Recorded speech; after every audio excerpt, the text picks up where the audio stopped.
Imagine a dark cave that lies deep underground. Inside of this cave, people are born and raised in chains, forced to only look at one wall all their life.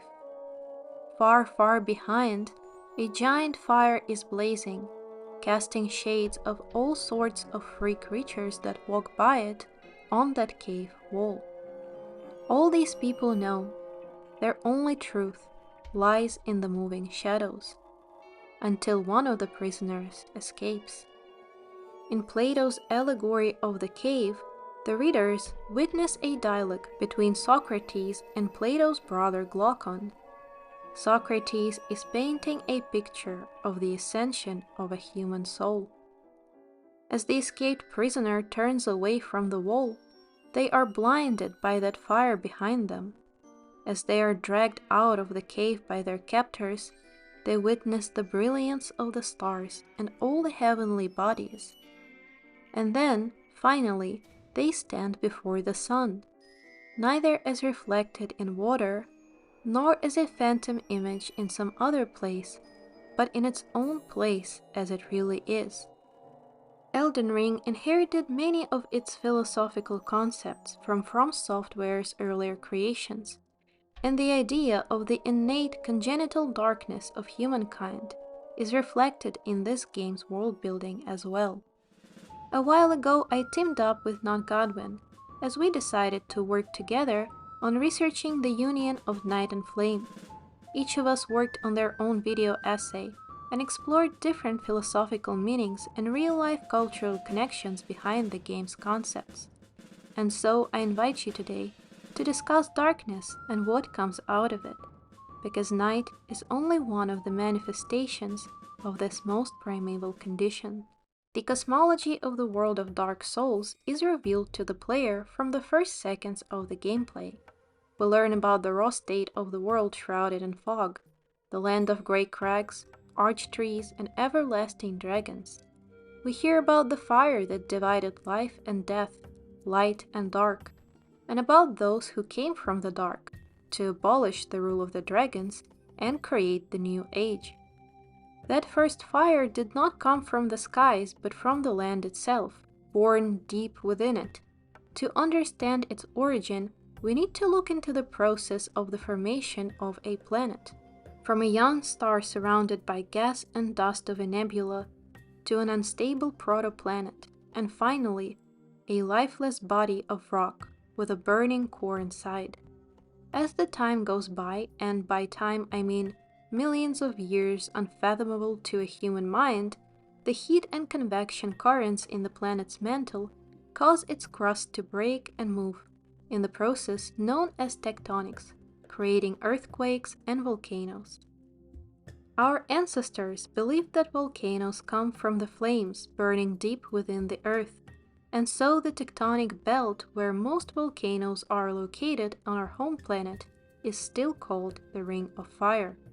To come into being, the planet first needs to be, in a way, destroyed from the inside, just like the tiny world of the new living being has to crumble for it to truly start living.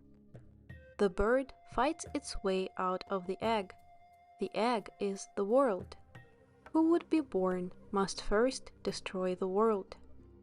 Simply speaking, the first flame was a part of a newborn world's coming of age, and the beginning of life. Part of that new life was the furtive pygmy, who claimed from the fire a tiny spark, the dark soul that became the very source of humanity. Evidently, different kinds of humanoids existed within the darkness before, but it was that spark that granted them the envied gift of human nature. A common theme I found in the Souls series is that no one is content with what they are. Everyone seems to struggle to become something more. When the grass is always greener on the other side, it's no surprise that everyone transitions ceaselessly, inevitably returning to the beginning, either through frustration or great discovery. Hollow becomes God, God makes Golem into man, man kills God, man becomes demons, demons become God, gods become demons, demons become hollow? women inherit the earth.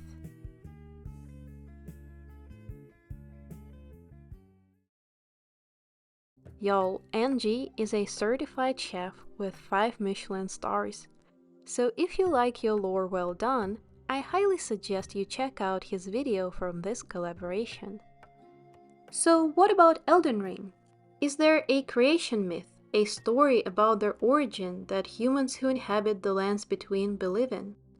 What was their dark cave, their starting point as a civilization?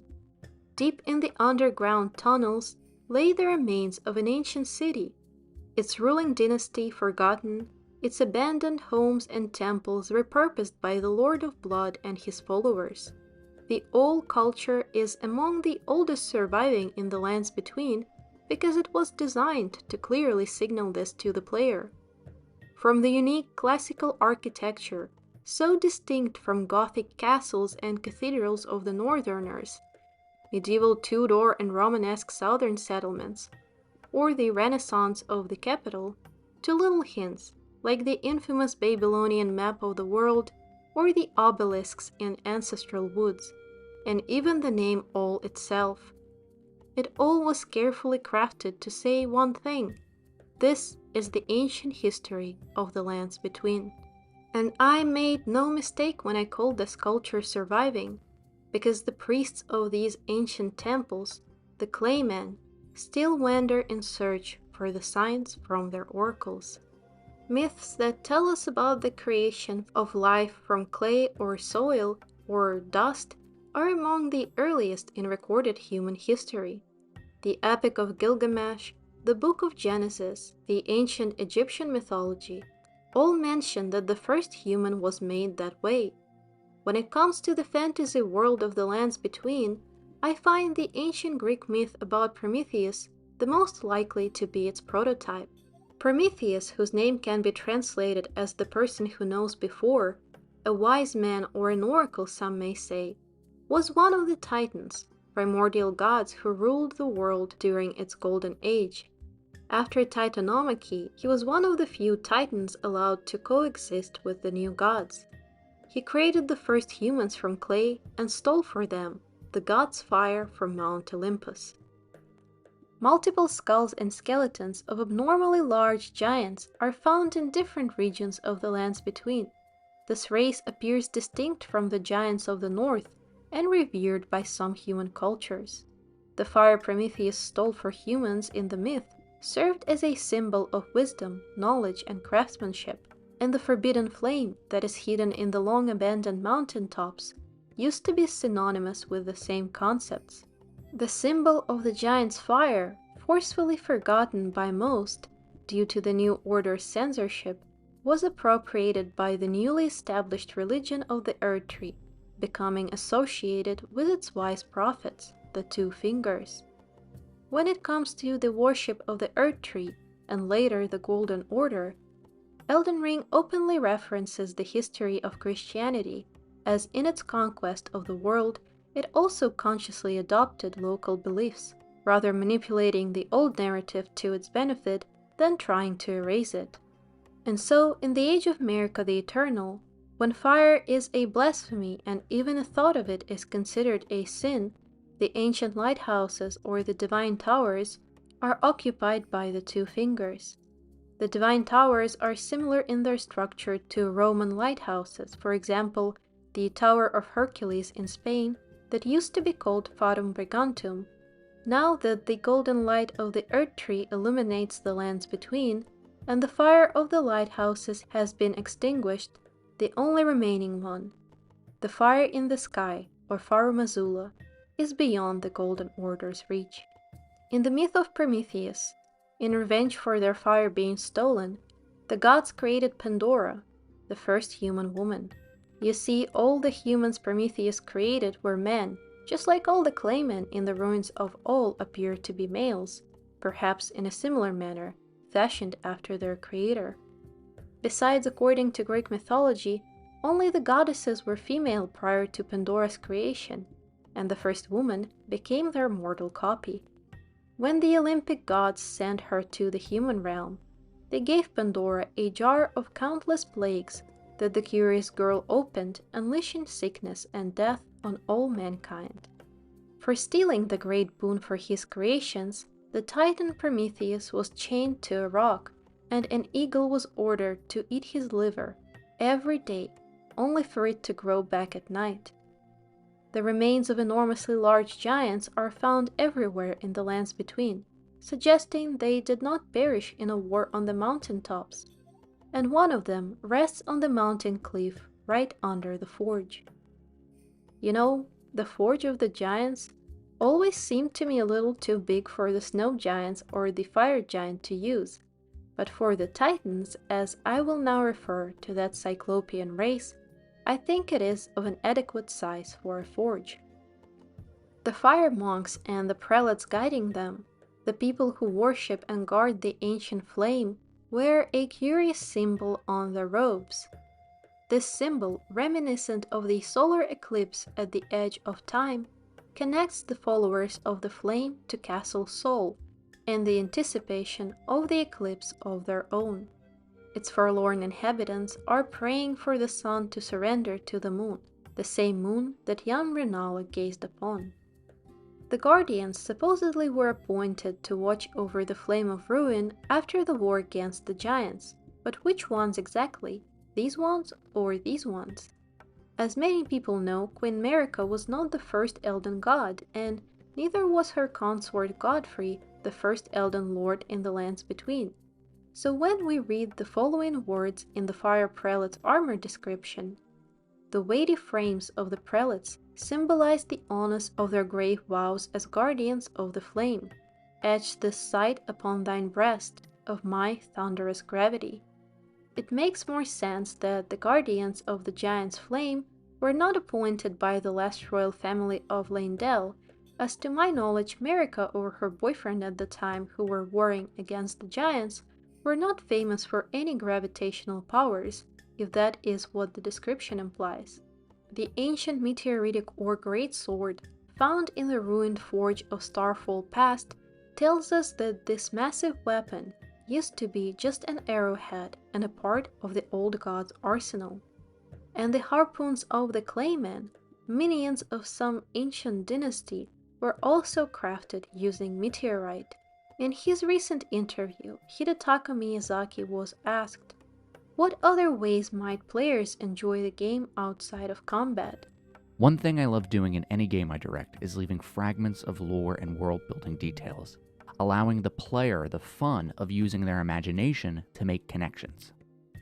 So today I would like to ask you to imagine that there once was an Elden Lord or God who wielded gravitational magic, used enormous arrows in a war against mysterious enemies, appointed guardians to a forge decorated with serpentine statues, and punished the Titans for granting the light of knowledge to the subservient race of humans. The forbidden northern lands of Queen Marika's realm are cut off from the rest of the continent by the Grand Lift of Rold. I absolutely believe that it was lost in translation, that in reality this mechanism is called the Grand Lift of the Lord. Not only because the letters R and L are interchangeable when translating from Japanese, and the choice depends on the context, not only because there is no Rold in this game, but because I believe that the ancient capital of the lands between, the gem of the Elden Ring and the crucible of life, where the first great tree as seen on the Halig tree medallion was located, was Elphael. And then there is the statue of who I believe might have been the Lord, a bearded man surrounded by tree branches, with a curious staff and a vessel that reminds me so of the Lord Vessel from Dark Souls. A keen viewer can argue that this vessel might be one of the Dragon Communion, or the vessel for collecting the sap of the Earth Tree. I challenge you to tell me what is the difference between the three. In Dark Souls, this vessel is given to the person who will succeed the current Lord, and its purpose is to contain the powerful souls of defeated enemies. Ancient dragons of Elden Ring communed with gods and humans alike with one goal, to hunt their lesser kin together, and the vessel for such communion burns with the souls of defeated dragon heirs.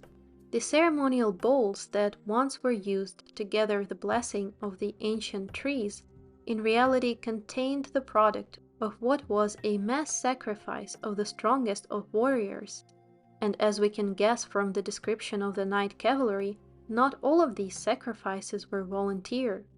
By feeding the roots of the sacred trees, the remains of the champions supplied them with the energy of their souls, that condensed was gathered as a miraculous dew into vessels, until Queen Merica became the vessel for the soul of the world itself. The greatest rune and the highest principle, the Elden Ring, and after she removed a part of her soul that was the destined death, she became the Queen Eternal, and the miracles were no more. Let's not forget that Merica is kinda a jar, a pithos to be precise, but more on that later. If some nameless lord existed and ruled over Elphael, it explains the portrayal of a humanoid royal family we see in the art of that culture. It also helps connect Elphael and Farum Azula, where the bas-relief of a certain ruling dynasty is shoved into the player's face the very moment we land on the crumbling fortress. It is worth noting that practically Farum Azula was not built by dragons or for dragons, even though it is now a resting place of an ancient Elden Lord and the Beast monks. We know that the dragons lived in the mountaintops and on the jagged peak. The ancient or archdragons are the primordial forces of nature and have no need for castles or temples.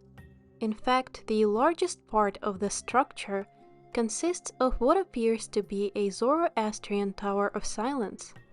This unique way of excarnation, after which the bones of deceased would be thrown into the middle pit to fully disintegrate, coexists in Farum Azula with another type of burial culture and even a Catholic reference, perhaps indicating a certain progress of Beastmen beliefs. So are these beasts the ancestors of modern humans preserved in time with some powerful magic? The rare place where the Beastmen can be found outside of the frozen in time Farum Azula is the Dragon's Pit, an ancient cave temple where the undead still guard the origins of dragon communion. A Beastman is an oxymoron, a juxtaposition, two opposites combined, but it is also a well-known play of words, referring to the Dominican order, as historically these Catholic friars have been referred to as Dominicanes or Hounds of the Lord. The bestial sanctum, where the last of the beast clergymen can be found, complements this connection and also helps us understand the original location of Farum Azula on land. Like the sanctum is a part of a massive structure with a subterranean level, traversing Farum Azula is a journey back to surface from deep underground catacombs. The Beastmen have never changed their allegiance to the ancient dragons. Their development, celebrated in the ceremonial weapon Cinque Dea, another play of words, although similar to humans, is unique for their kind. They are still beasts, but capable of tool and weapon design. The name Farum Azula itself appears not to be an endonym but a given name that people who came to populate these lands gave to the already floating fortress. In the human cultures of this world, the beast is still seen as a part of a human nature, but the one that should be separated for the logos to take place. And if the frozen in time Farum Azula is not the cradle of humankind, then where in the world of the Elden Ring should we search for their origin? Let's remember the variables we have established. Ancient dragons, old gods, a lord who waged a war that required a cyclopian arsenal. Smells like Dark Souls. Not to mention how the forge's design itself is a huge reference to Broom Tower from Dark Souls 2. And I believe if we looked a little deeper into the lore of Miyazaki's previous games, we can find a potential answer to both the origins of the Titan remains in the lands between, the source of humanity, and the mystery of Elden Johns on the trees. A long time ago, in a faraway land, lived a greedy aristocrat who was able to establish a kingdom with a prosperous economy based on mining and forging iron. In fact, his export was so profitable, he built an entire castle from iron. The king was well studied and advanced in golem crafting. However, his avarice led to overmining and poisoning of the land, a reference to the tragedy of Minamata, a motif that seems very prominent in FromSoft games. Eventually, the lands of the old Iron King were conquered by a warrior named Vendrick and his older brother, scholar Oldia. The new kingdom was called Drangleic, and under the fair rule of King Vendrick, it continued to prosper. Vendrick took a wife named Nashandra, a beautiful foreigner who told him about the lands of the giants and the powerful nature of their souls. Nashandra influenced her king husband to wage war against the giants, and when victorious Vendrick returned, he brought back slaves from their lands. I believe most of my viewers know well how prominent is the connection between the giants and the craft of smithery in the world of Dark Souls games. And Elden Ring is a conceptual successor to many of the same ideas. In fact, smithery in this game is the religion and the philosophy of the old eras, when smithing was a ritualistic act. Fire, crucible, anvil, forge, all these were symbols of worship.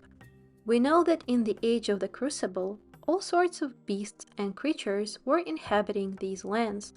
We can see them depicted on the walls of Elphael. We can observe the remainder of their kin on the outskirts of the realm. Fire giants, trolls, even beasts, many creatures of the primeval times of the game's world, and even Radagon, arguably a human descended from the fire giants, all were connected to smithery. One of these ancient beasts, perhaps the last of his kind, is still smithing weapons for us. But with all due respect, I doubt that Master Hugh could have created these arrowheads. And similarly, I don't think Iji the Troll was capable of forging the colossal weapons for the old gods. Not with this tiny anvil. For his craft, Iji uses the Troll's hammer, this weapon of the descendants of the giants that was used in the times when smithing was considered divine, appears to be made from wood. A very thoughtful detail and a nod to the blacksmith giant hammer from the first Dark Souls game. This weapon was also made from wood, as it would be hazardous to handle lightning weapons with metals. A secret item hidden behind Giant Blacksmith Bag hints at his connection with Hawkeye Go, the leader of the Dragon Slayers and one of the 4 knights of Lord Gwyn, who in the war against the dragons, at the dawn of the Age of Fire, was shooting the mighty arrows that took down the high-flying enemies.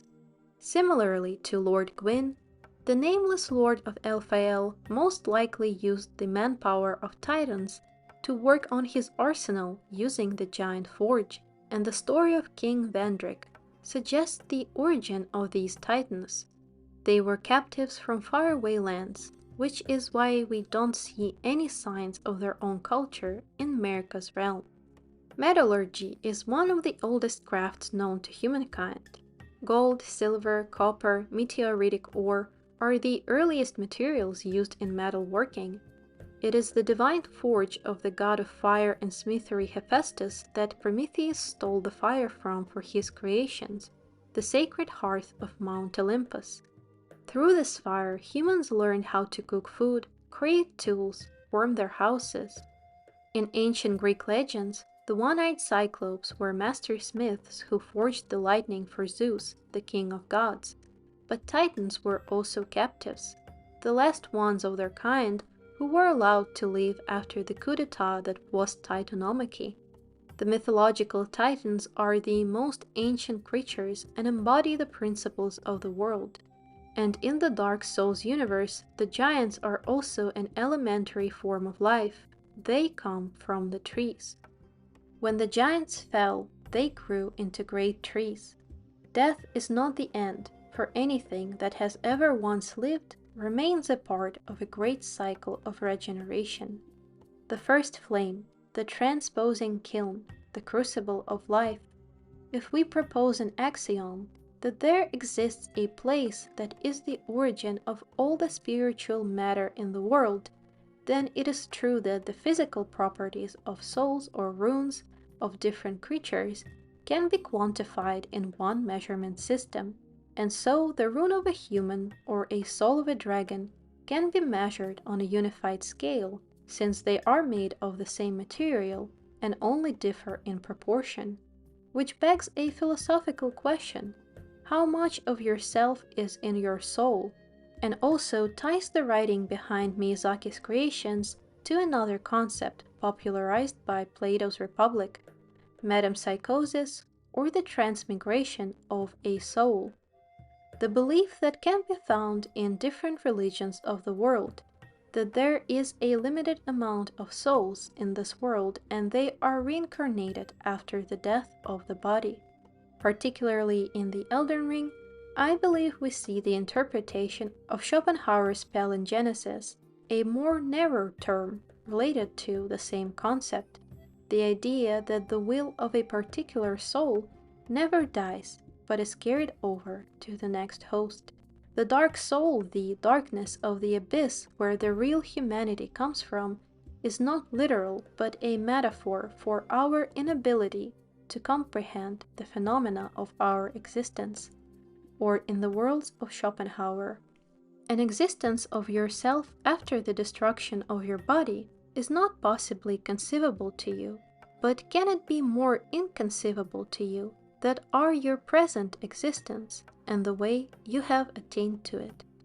He also quotes Hermes Trismegistus, for what is, exists eternally. This principle is exactly what the hypothesis of giants becoming trees and trees giving birth to giants perfectly illustrates. And just like this, every living being has its own cycle. In the book of Genesis, the first humans were expelled from the Garden of Eden in the event known as the Fall of Man. For gaining some forbidden knowledge, they were punished eternally. The ancient Greek myth of Pandora relays the story of the Titan who created the first man and brought them sacred knowledge. In retaliation, the gods sent a myriad of sickness and catastrophes down to the human realm in a vessel held by a beautiful woman. In Dark Souls lore, the humans who only got the tiniest sparks of the first flame that was mostly usurped by the lords were tricked by a god and sent away to the ringed city. The darkness of their souls and the shining light of the dark sign suppressing them were a divine lie, for in the end it was always the opposite, the brightest spark inside of us and the schemes of the false deities who yearn to claim it. Now Elden Johns growing on the trees can be seen from a different angle, not as their version of the tree of Jesse, an example of traditional Christian art showing the family tree of Jesus Christ, but interpreted in a literal sense, as a depiction of the origin of the creator of humans, the Titan that grew from a great tree, whose statues decorate the halls of the oldest architectural complexes, who is still an object of worship, with altars filled with offerings, and him missing a leg and slowly morphing into tree roots is simple. He is dying and returning to the shape of a great tree. Or maybe he was a cypod. And originally this was the place in my plot where I would ask, how come all these titan bodies did not turn into trees if this theory has any credibility? Folks, I love being right. As we just saw in the trailer for the Night Train DLC, indeed the giants in the realm of Night Train turn into trees. As for their remains in Merca's domain, we will soon discuss what exactly this place lacks for the metempsychosis to work. With everything we have just discussed, Elden John being the titan-like figure who created the first humans from clay and stole for them the sacred gift of self-awareness, the statues that portray him as Moses are the most fitting way the humans of this realm would imagine their patron and savior from the slavery in the Age of Fire. It can also provide a fitting explanation for the culture of the hornscent. Their pursuit of divinity and horns growing on their heads can be a reference to the way Moses was widely portrayed. with horns that symbolized his divine radiance. As in Hebrew, the words for shine and horn look similar, and so the translating misconception became an artistic metaphor. For what is the difference between a man and a god? The god purposefully keeps the man in darkness, where he would be their only light. Oops and ops, thank you for watching today's video. When we started this project with Not Godwyn, the amount of text I wrote on the subject was enough for hours of yapping. The video you just watched was originally an hour long, but for better viewing experience I decided to separate the night part of the Night and Flame, and if you are interested, it would be released soon. The order of the release would be the following: gods who create men, men who create men, men who create gods, men who become gods, and gods who become nightmares. I would like to thank Not Godwyn for his tremendous patience, cool insights, and outstanding talent in art, and also Jack the Mimic, who granted his voice to Miyazaki the Mimic. Both of them would return in the second part of this project, where I hope we will meet again.